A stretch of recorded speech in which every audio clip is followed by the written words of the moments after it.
In To the Moon, you play as Dr. Watts and Dr. Rosaline, whose job involves granting their client's final wish. This is done by artificially editing their memories, which made me wonder what the point was, given it's a lie. Probably to give them peace of mind in their final moments. Using specialized headsets, they are able to enter and adjust memories. This night's client, John, wishes to go to the moon but doesn't know why. Gameplay largely revolves around finding memory links so that they can leap further back in time. Once done, they can transfer the desire to childhood to make it come true within a believable vision. In these memories, your player characters walk over to objects to find memory links. Once 5 in each area are collected, you can use them to break the barrier protecting the waypoints. Once that's broken, a small puzzle section opens where you have to flip panels by columns and rows to make them all right side up. Thankfully, it's quite easy and you can go over the best turns, but this time around I had no trouble doing them. Perhaps last time I was just lazy. With the exception of some minigames, that's all you really do. This game is about witnessing the story of John and River. You learn that John's wife River passed 2 years earlier. When going backwards through his memories, you persistently see her as a key figure in most all of them. Following the story, you learn the mystery of why she folded paper rabbits almost incessantly. I can't say much more without spoiling the whole experience, but To the Moon is a love story played in reverse, during which the player characters add some comedic dialogue to the whole affair. The bar scene was one I particularly remembered. One thing I found very interesting was the representation, especially in that they never outright say what River's condition is, instead hinting at it. I was always of the impression that River has Asperger's syndrome. This time I confirmed it as a psychologist recommends a book by Tony Attwood, who was noted for his work on the subject.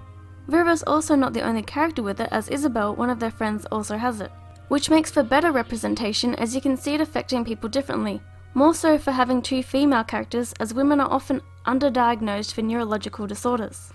I just find it a shame that they didn't at least name the syndrome, as it would have been a great way to get people interested in being aware about it.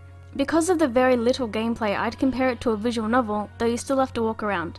While the visuals aren't exactly a key point, the focus on telling his life's story is. It seems that the visuals have had an upgrade with much smoother looking floors and buildings, yet there are a few images that appear sometimes look worse for wear, being much more pixelated compared to the originals. The UI has also been updated for better or worse, as now all the text is done in pixel style.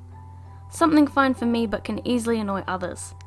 That all said, it still has RPG Maker graphics, which might be a turn off to some. For me, the soundtrack was a selling point of the game, being done by the game's producer and Laura Shigihara, the latter of whom did the most emotive of tracks, Everything's Alright, that plays at a very climatic part of the story. Most all of the music is done with pianos. Some of the early tracks may have lulled a certain someone I know to fall asleep.